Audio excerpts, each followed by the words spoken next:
What's going on, everybody? Week one is just around the corner. We're all scrambling to set our fantasy lineups and make decisions. So I've got four must-start players this week in week one of your fantasy lineups. We're starting off with Brian Robinson, running back for the Washington Commanders. And I know what you're thinking, that you all want to start Antonio Gibson. Maybe this is not the Washington Commanders that we think it's going to be, but I do believe that Eric Bieniemy is going to bring a lot of variety, efficiency to the run game in Washington. When you have an offense that we expect to throw the ball a little bit more early and be able to get up in this game, nurse that fourth quarter lead. There's one consistent with Eric Bieniemy, who's a former running back himself. They're going to want to salt that lead away with Brian Robinson, the guy who's been the starting running back and getting most of the touches, even in the preseason. So when we look back at the Arizona Cardinals from last year, they were third in fantasy points allowed per game to running backs, 28.3 points. There's no reason to believe that the Arizona Cardinals are going to be a better defense this year than they were last year, and that's why Brian Robinson is among my must-starts. I think he could see 20-plus touches in this game and score a touchdown or two, depending on how many times they get into the red zone. Let's check out the tape and see what we got on Brian Robinson. And this is one of the things that I like about what we're seeing from Washington, is that I believe with this different type of run game, a little bit more power, like you're going to see here, this is power. They're going to pull both the right guard and Cole Turner, the tight end right there. He's going to lead block through and get Brian Robinson an easy 10 yards on this play. And what I love about this is the patience to show. You obviously don't have a ton of work to do, but the guard's going to kick out here. Cole Turner, who's going to end up being right here, is going to lead through. And that just creates a lot of room to maneuver. And for Brian Robinson, who's not the most explosive back in the world, he is more of a grinder with good footwork and a good second gear. It's not great. I think he's an underrated speed back, but he does have good footwork and good vision. He can utilize this to the best of his abilities. And in the preseason, yes, it is the preseason, both Gibson and Robinson had 5 targets and 5 catches. I think just by the nature of him being on the field a little bit more with Sam Howell, they're going to try to get him involved in some of these checkdowns. One thing that Sam Howell does and wants to do is force the ball downfield, but quarterbacks nowadays are going to rush a little bit more. They're going to scramble a little bit more, and I think they're going to get to those checkdowns a little bit better with how defenses are continuing to play, and I expect them to want to throw the ball down the field. And right here you can see that there's not really any place to go down the field in terms of what Sam Howell wants to do immediately that can be targeted. So he does a good job of seeing what's there, what's not there, and ends up taking the check down for 8 yards there. So I do think that Brian Robinson, just by nature of habit, being on the field a little bit more for the Commanders offense with Sam Howell, could see more targets and more catches than he did last year with Taylor Heineke. And then the pass blocking. Eric Bieniemy is a very persistent guy. He likes his running backs to be able to pass block, and if there's one thing that you're going to be able to do to get yourself on the field in more passing situations, it's going to be to protect your quarterback. They believe Sam Howell is going to be the guy and the guy going forward. So the best course of action, keep him on the field. Brian Robinson does a good job there of getting to that loose defender to get to the ball carrier, to allow Sam Howell, to then deliver a ball downfield for a first down. So I know it's not what everyone expected to be, but I think Brian Robinson is a guy that you must start this week against one of the worst defenses in the NFL. Next guy on the docket is Mike Williams. Yes, everyone's going to be starting Mike Williams. I'm giving this one a little bit more of a DFS feel. On DraftKings, he's $5,700 this week, and on FanDuel, he's $7,100 this week. He's currently ranked by the Football Guys staff as wide receiver 23 this week, but with his upside against the Miami Dolphins defense, who he scored 23.6 points against last year for a wide receiver 5 finish in week 14, 6 catches, 116 yards, and a touchdown. That's someone you could see finishing top 10 again, and what's going to be, in my opinion, a high-scoring affair with the ball continuing to be chucked downfield by this offense. Mike Williams, we know, healthy week 1, that means you play him, but I think he's even more of a play this week than you're going to see going forward in this high-scoring affair. You're probably starting him anyway, I get that, but like I said, we're going to get a little bit of a DFS feel with this, and also a guy you can start over a lot of other receivers that maybe you're having some worries about. Terry McLaurin might be not playing this week, and by this time the video is released, maybe he's been ruled out. Mike Williams is a guy you can play up there, even with your number 1 receiver. So let's get into the tape here and see what all is about Mike Williams. And I love the fact that this offense is going to be predicated on throwing the ball down the field a little bit more. They bring in Juwan Johnson, who's not a speed demon down the field. So that leads me to believe that Mike Williams is still going to be asked to find these one-on-one situations on the outside of the offensive formation, find ways to come down with it. His ability to, time everything, win on the outside. He's not even like winning downfield, but when you have a safety in the middle of the field and man-on-man coverage, you take this back shoulder throw any day of the week if you're Justin Herbert. And Justin Herbert continuously does that with Mike Williams. So I'm a big believer in this offense going into the season and how they're going to attack defenses, especially in week 1 when there's so many different things you can do.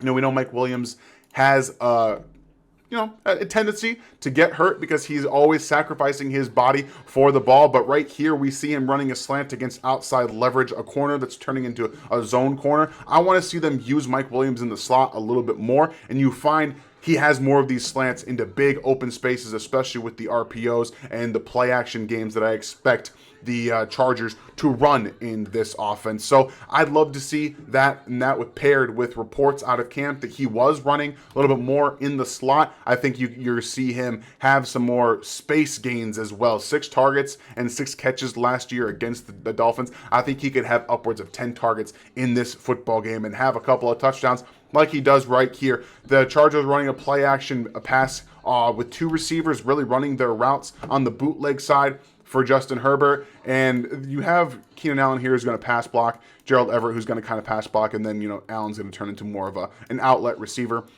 Palmer who's going to run to the corner, and Mike Evans. Oh, excuse me, I almost did it. I almost called him Mike Evans. Mike Williams is going to just run this little flat and then find space. All right, find space and be an outlet for Justin Herbert, who is bootlegging across the formation. Fantastic job here finding that space and then doing what we all know Mike Williams to do, get those feet down in bounds with his hands.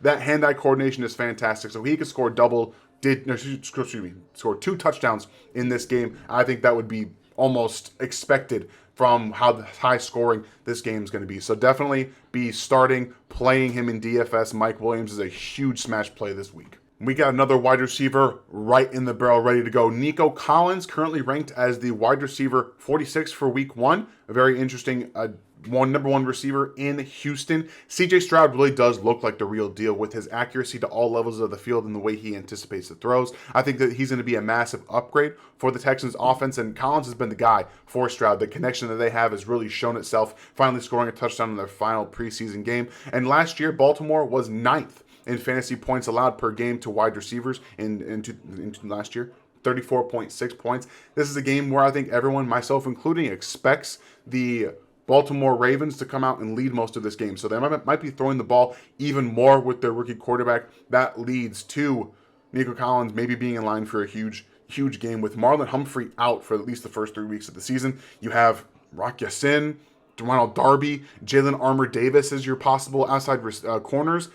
There's a lot to be had here, and I think that Nico Collins is in a perfect position to take advantage of that. So you see a high-scoring affair on one side, a team that might be trailing in the fourth quarter. Nico Collins is absolutely a start for me, and I got so many different things that I like to talk about with Nico Collins, but here they're using him a little bit differently. He's going to motion to the backfield, and then he's going to motion to be a guy outlet for a wide receiver screen.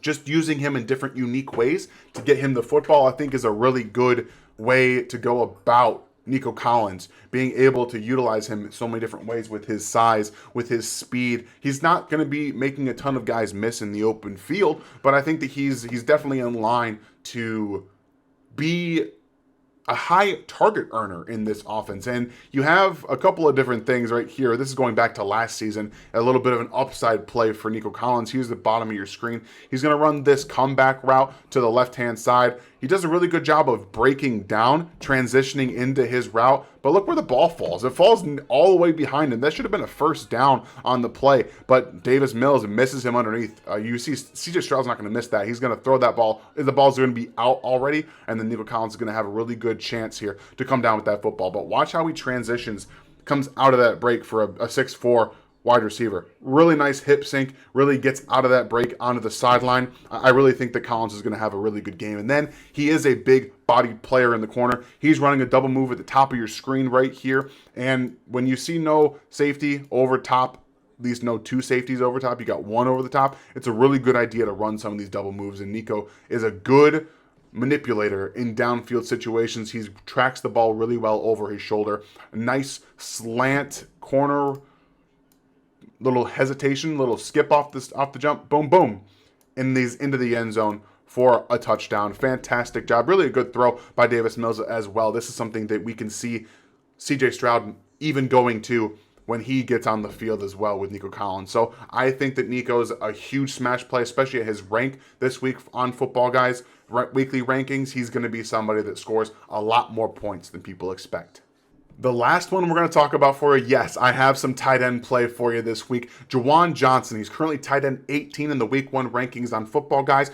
Derek Carr is in town now. He's the backup. No, he's not the backup, excuse me. He is a quarterback upgrade for the New Orleans Saints this season. They're playing a tough defense in Tennessee, but they were the 5th defense in fantasy points allowed per game to tight ends last year with 14.9 points. And we know that Juwan Johnson's a big touchdown scorer. He scored 7 touchdowns last year. He's a former wide receiver. He has the pedigree to do that. Now, David Long is no longer there. One of their best linebackers, he's gone. And you have Azeez Al-Shaair, who's going to probably be the huge tackle getter in Tennessee, but their coverage stuff leaves a lot to be desired. He is the 98th graded linebacker on PFF in grade, and Jack Gibbons is the other linebacker slated to start in coverage. I think that you might see a good amount of Kevin Byard, who was the 7th safety in coverage, but as an overall defense, having them being 5th in fantasy points allowed per game last year to tight ends is a huge boon to really go attack. And I think that Juwan Johnson is a matchup problem for any defense. And let's check out exactly why. He can be used in a multitude of ways. You're going to see him right here against zone coverage from this linebacker. And watch how he breaks down right at the depth of the linebacker into his route, catches the football and transitions to yards after the catch. That's what I like about him a lot, is that he really understands the nuances of finding some of those soft spots in the zone, transitioning into yards after the catch. It only gets 2 or 3 yards after the catch, but that's all added yards into you. So that he's got the ability to do a lot of different things for an offense. And then they will utilize him as the lone receiver in 3-by-1 sets, which allows him to find space. When you have more defenders to one side, there's typically going to be more space for you to work with. So he does a good job here of block releasing. You're going to see him just kind of block and then release into open space with that drag route. And then he goes into attack mode, a big body after the catch. This does count as a touchdown for Juwan Johnson. And I really love how I think that the New Orleans Saints are going to use him this year with Derek Carr. We know that Derek Carr can sustain a top-level tight end, and he did it with Darren Waller when he was healthy. And I think Juwan Johnson might be the next guy in line to do that. They also line him up in line right here. So he's not just an inline tight end. He's not just a move tight end. He will do everything for the New Orleans Saints. This is in the preseason this year, lined up in line against the Kansas City Chiefs. Watch the route. Look at the route running as he releases. Little pivot route back to the inside, transitions 2 yards after the catch. Once again, a tough runner after he gets going. So big body, smooth transition skills. He has the ability to catch a ton of touchdown passes, and then he does some of the dirty work as well. Juwan Johnson is a huge smash play for me this week, especially in those tight end premium leagues. I hope you guys enjoyed this. We're going to keep doing these every single week with more film, more breakdowns. Hope these guys help you win your fantasy lineups this week.